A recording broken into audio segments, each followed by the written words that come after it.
Good morning students. आज आपकी कक्षा में हिंदी की पुस्तक सुमेधा हिंदी पाठमाला से पाठ 10 इतिहास की परीक्षा नामक हास्य कविता का अध्ययन करेंगे हम लोग। इस कविता में कवि ने क्या बताने का प्रयास किया है, तो प्रस्तुत हास्य कविता में कवि ने एक ऐसे छात्र के बारे में बताया है जो परीक्षा की तैयारी ठीक ढंग से नहीं करता। जैसे जैसे परीक्षा नज़दीक आती गई उसे परीक्षा के भय के कारण याद किया हुआ प्रश्नोत्तर भी भूलने लगा।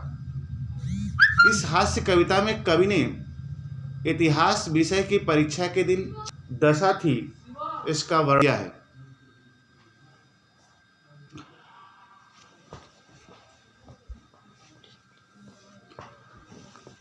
कवि प्रथम हास्य कविता में क्या कहता है, आइए देखते हैं।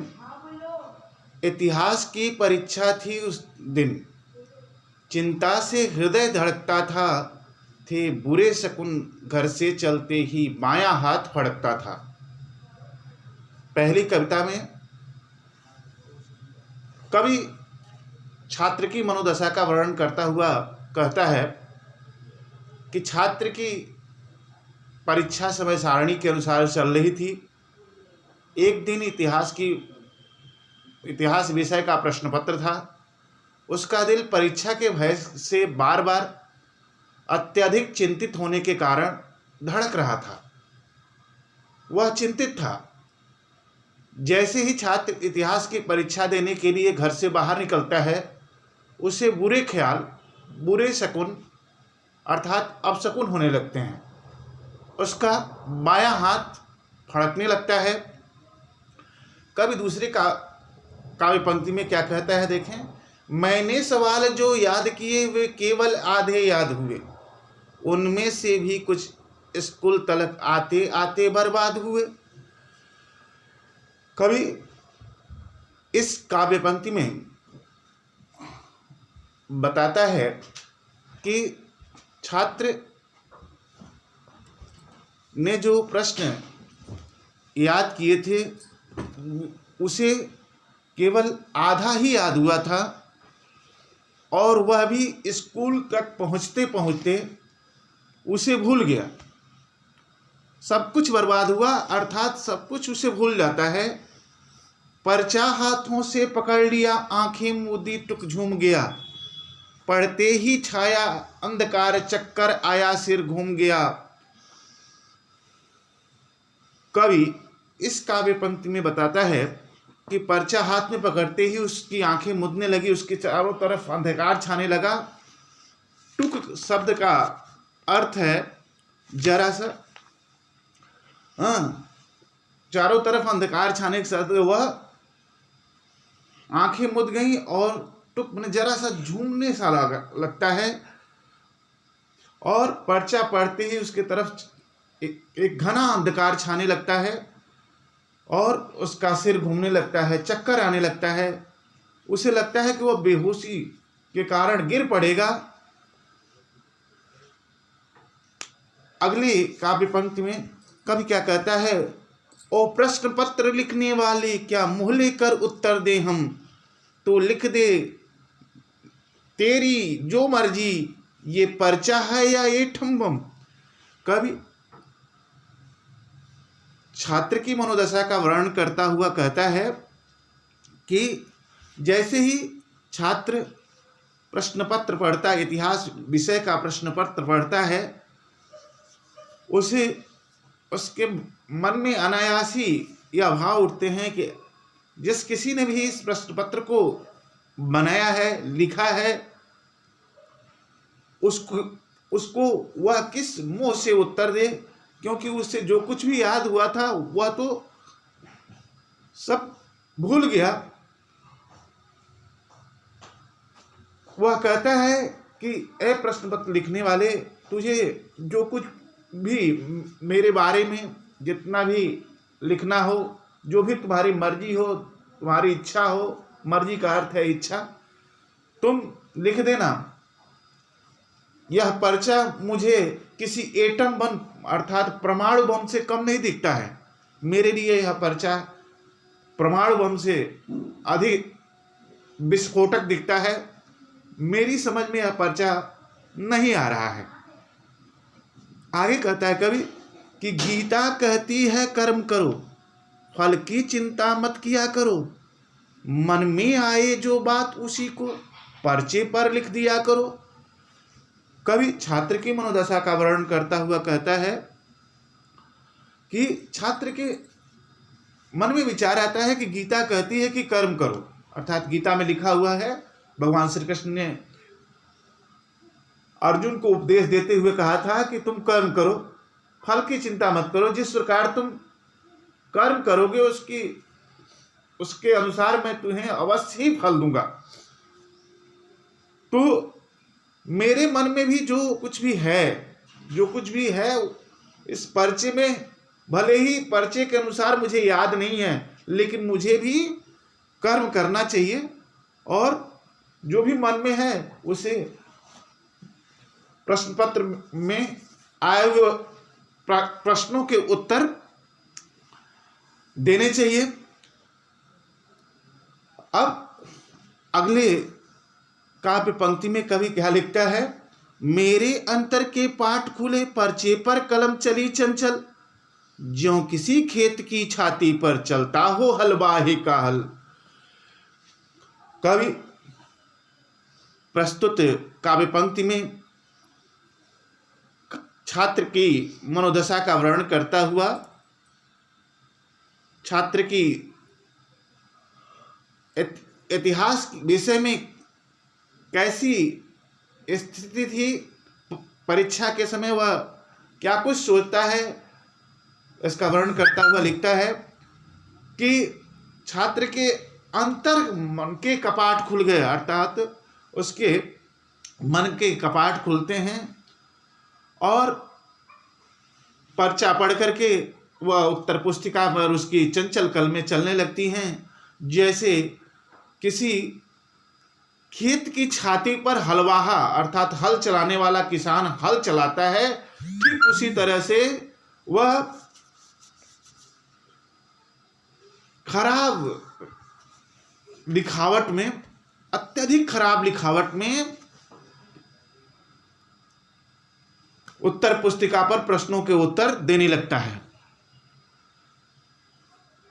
अब अगली काव्य पंक्ति में कवि क्या कहता है, मैंने लिखा पानीपत का दूसरा युद्ध था सावन में, जापान जर्मनी के बीच हुआ 1857 में। कवि इस काव्य पंक्ति में छात्र की मनोदशा का वर्णन करता हुआ इतिहास की परीक्षा में शायद उसके प्रश्न पत्र में पानीपत के युद्ध के बारे में पूछा गया था, सो छात्र ने उस प्रश्न के उत्तर में लिखा कि यह युद्ध सावन महीने में लड़ा गया था और यह युद्ध जापान और जर्मनी के बीच 1857 में हुआ था। प्यारे बच्चों, आप तो जानते ही हैं पानीपत का जो युद्ध था वह जापान और जर्मनी के बीच में नहीं लड़ा गया था और 1857 जो उसने तिथि ली, जो समय लिखा, वह भी बिल्कुल ही गलत था। 1857 में तो आप जानते ही हैं कि हमारे देश की स्वतंत्रता हेतु जो प्रथम स्वतंत्रता का आंदोलन था वह शुरुआत हुआ था, तो यह उत्तर भी उसने सरासर ही गलत लिखा था, बिल्कुल ही गलत था। अब देखें अगली पंक्ति में, काव्य पंक्ति में क्या कवि कहता है, लिख दिया महात्मा बुद्ध महात्मा जी के चेले थे। लिख दिया महात्मा बुद्ध महात्मा गांधी जी के चेले थे, गांधी जी के संग बचपन में वे आंख मिचोली खेले थे। इस काव्य पंक्ति में कवि ने छात्र की मनोदशा का इतिहास विषय में इस प्रश्न पत्र के शायद इस प्रश्न के उत्तर में लिखता है कि महात्मा गांधी महात्मा बुद्ध के चेले थे और गांधी जी के संग बचपन में वह आंख मिचोली खेलते थे।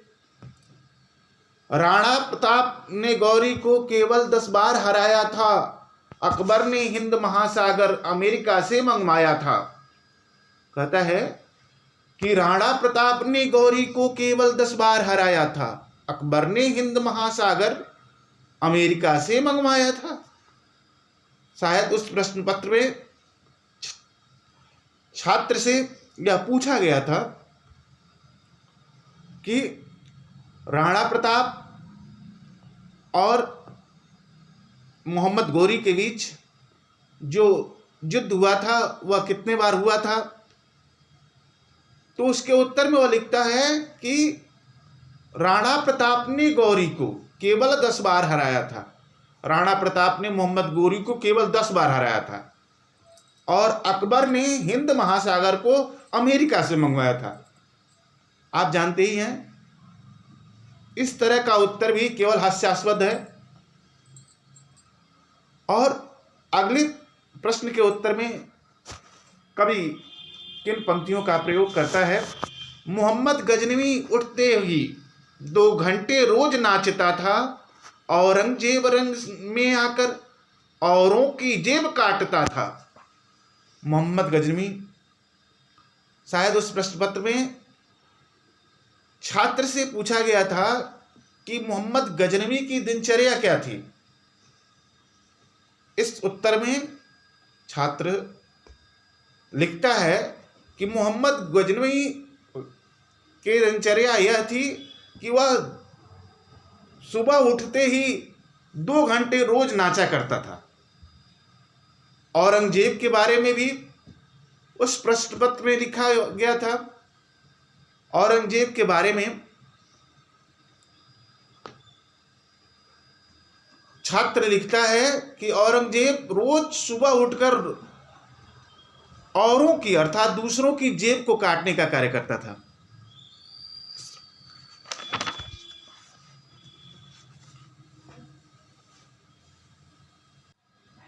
इस तरह अनेक युवाओं से फूटे भीतर के फब्बारे, जो सवाल थे याद नहीं वे ही पर्चे पर लिख मारे। कवि छात्र की मनोदशा का वर्णन करता हुआ परीक्षा कक्ष में छात्र की इतिहास विषय की परीक्षा देते समय क्या स्थिति थी कहता है। उसके मन में इतिहास विषय की परीक्षा देते हुए बहुत से भाव आते हैं। भावों का एक फव्वारा, एक प्रवाह आता है। उसे जो प्रश्न नहीं आते उनके ही उत्तर वह बार बार उत्तर पुस्तिका में लिखता है जो बिल्कुल ही गलत थे।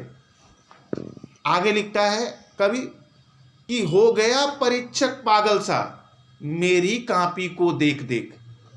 बोला इन सब छात्रों में बस होनहार है यही एक। कवि इस काव्य पंक्ति में छात्र की मनोदशा का परीक्षा कक्ष में वर्णन करता हुआ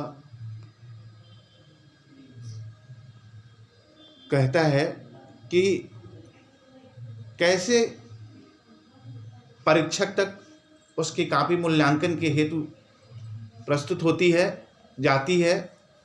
परीक्षक उसकी कॉपी देखकर पागल सा हो जाता है। मेरी अर्थात उसकी कॉपी को, उस छात्र की कॉपी को बार बार देखता है, उसकी उत्तर पुस्तिका को बार बार देखता है और उसका उस छात्र का उपहास उड़ाता हुआ, मजाक करता हुआ कहता है कि संपूर्ण छात्रों में एकमात्र यही छात्र होनहार, अर्थात होनहार का अर्थ यहाँ है बच्चों होशियार है, दूसरा कोई छात्र होशियार नहीं है। इस पंक्ति के माध्यम से भी कवि ने उस छात्र के ऊपर हास्य व्यंग किया है। औरों के पर्चे फेंक दिए, मेरे सब उत्तर छांट लिए, 0 नंबर देकर बाकी के सारे नंबर काट लिए। कवि अंतिम काव्य पंक्ति में छात्र की उत्तर पुस्तिका के मूल्यांकन का वर्णन करता हुआ कहता है कि परीक्षक शेष सभी छात्रों द्वारा प्रस्तुत की गई उत्तर पुस्तिकाओं का मूल्यांकन रोक देता है और मेरे उत्तरों को बारी बारी से छांटने लगता है, देखने लगता है। और चूंकि छात्र ने भली प्रकार से परीक्षा की तैयारी नहीं की थी, तो निश्चित ही है प्यारे बच्चों कि उत्तर बिल्कुल ही गलत होंगे। सो परीक्षक ने उस छात्र की उत्तर पुस्तिका के मूल्यांकन करते हुए उसे 0 अंक अर्थात 0 देता है, 0 अंक देता है और उसके संपूर्ण नंबर अर्थात अंक को काट लेता है। इस प्रकार आपने इस हास्य कविता में देखा कि किस प्रकार यदि कोई छात्र कठिन परिश्रम से प्रश्नों को याद नहीं करता है तो किसी भी विषय में, केवल इतिहास ही विषय की बात नहीं की जाए, किसी भी विषय में परीक्षा भवन में, परीक्षा कक्ष में उसकी क्या मनोदशा होती है। शायद आप में से भी कोई छात्र ऐसा होता होगा जो प्रश्नों के याद न रहने के कारण उसकी भी यही दशा होती होगी। प्यारे बच्चों, आप सभी को इस पाठ से सीख लेनी है कि कठिन परिश्रम और सकारात्मक सोच से ही हमें सफलता प्राप्त होती है। हमें हमेशा कठिन परिश्रम करना चाहिए और सकारात्मक सोच रखनी चाहिए। एक के बाद दूसरा प्रयास करते रहना चाहिए। परीक्षा जैसे ही सन्निकट हो हमें कठिन परिश्रम करना चाहिए, प्रश्नों को भली भांति याद करना चाहिए, नहीं तो निश्चित ही आप लोगों की भी यही दशा होगी। आइए आपको निश्चित ही इस हास्य कविता में जो हास्यास्पद बातें छात्र के माध्यम से कवि बताने का प्रयास करता है वह अच्छी लगी होंगी। निश्चित ही वीडियो के माध्यम से आप अपने अंदर भी बार बार इस बात को परखने का प्रयास करेंगे कि हम परीक्षाओं की तैयारी भली भांति करें। वीडियो आपको निश्चित ही अच्छा लगेगा और इससे आप लाभ उठाएंगे। आइए अब हम अभ्यास प्रश्नों को लिखेंगे। वीडियो यदि आपको अच्छा लगे तो लाइक करें, सब्सक्राइब करें। अगली वीडियो में हम पुनः मिलेंगे। धन्यवाद।